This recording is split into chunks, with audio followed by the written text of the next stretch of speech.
My wife texted me this afternoon when she was at Target during the game, and she said, what do you want for dinner? Because typically we get a takeout or something because, there's football and we're not going to cook. And I responded, I don't know, bleach or Drano. Because this entire game, it felt like, we were only down one score, but it felt like we were down by 30, didn't it? And that's because our offense is still just moribund, crappy. It's lagging. I saw people say that, well, the offensive play calling didn't change that much, even with Dana Holgorsen. And I don't know if it could change that much. I don't know if you can do much in 2 weeks.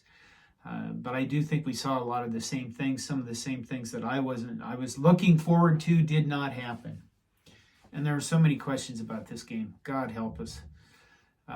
For example, the one thing I wanted to see was that I wanted to see an offense that played with more purpose. And I think we saw that early, but as the game went on, it didn't really, there was still like no real sense of urgency. The 2-minute drills are still, the 2-minute offense is still not really much of a 2-minute offense.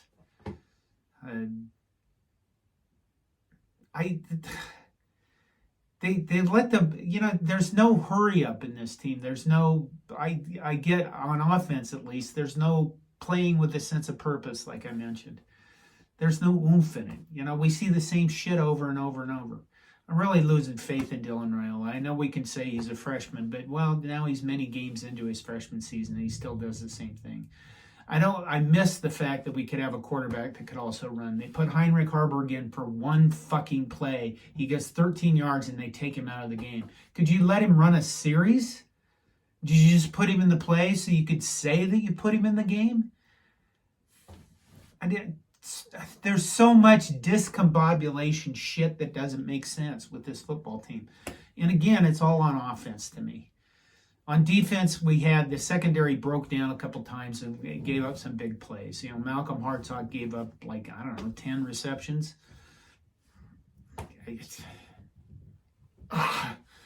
On offense, let's see. You called a timeout on a punt and then decided to look like you were going for it. And when you went out there, your quarterback didn't even do a hard count, but he held his hand out like this to basically tell the center not to snap the ball. What was the point of all of that shit? What was the point of that entire... Do you not know what you're doing as a staff?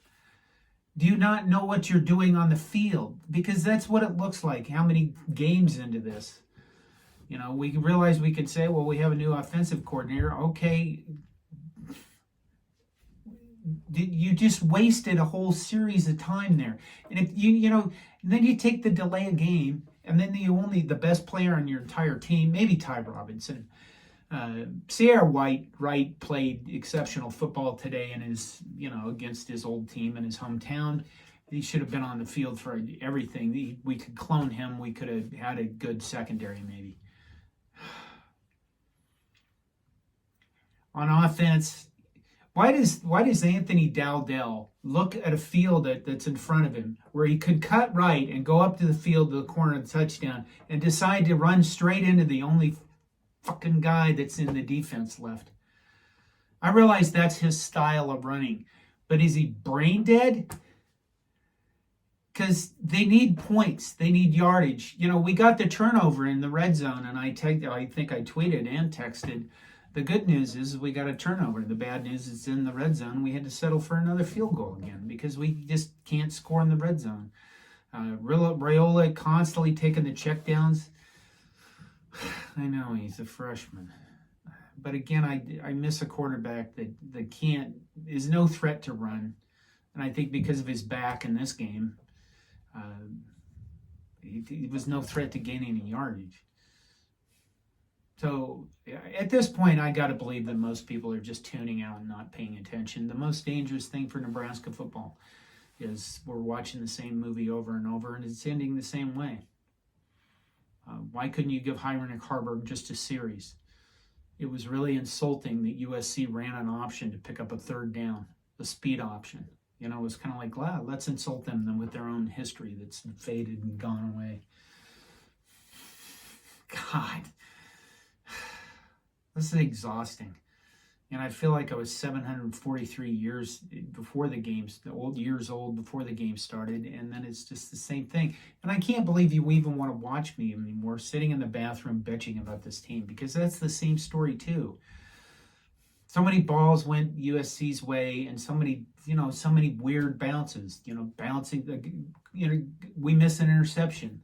The ball bounces off our guy into their guy's hands for a touchdown. The ball bounces off our guy back into their guys for a first down. The ball bounces off them into our receiver's hands and then back to them, and then back into nothing for not a touchdown that we could have used. Which it's kind of a clear indication to me that God is not on our side. I don't know what we do about that. I know everybody wants to blame the coaching staff and the players, but maybe it's an evil guy in Hemingford or something, in Hastings.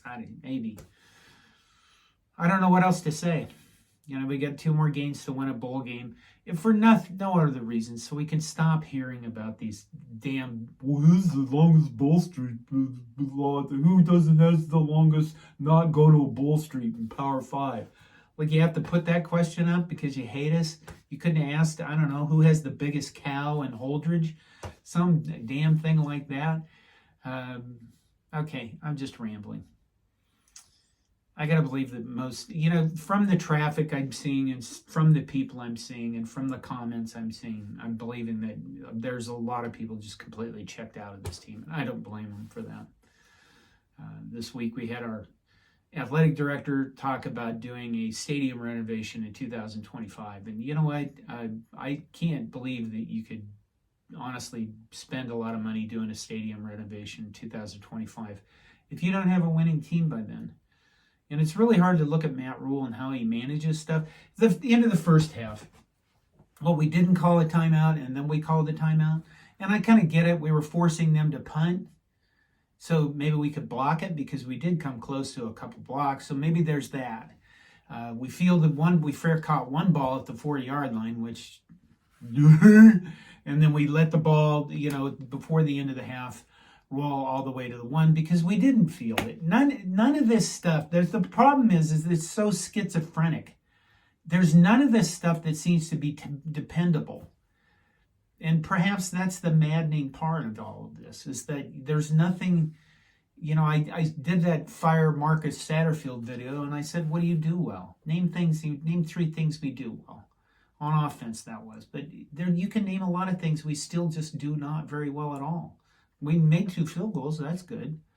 But on offense, again, on special teams, too erratic, too schizophrenic. You can't really count on anything.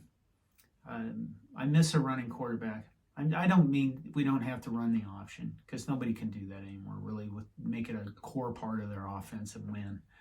But I do miss a guy who's a threat to go down the field for 25 yards.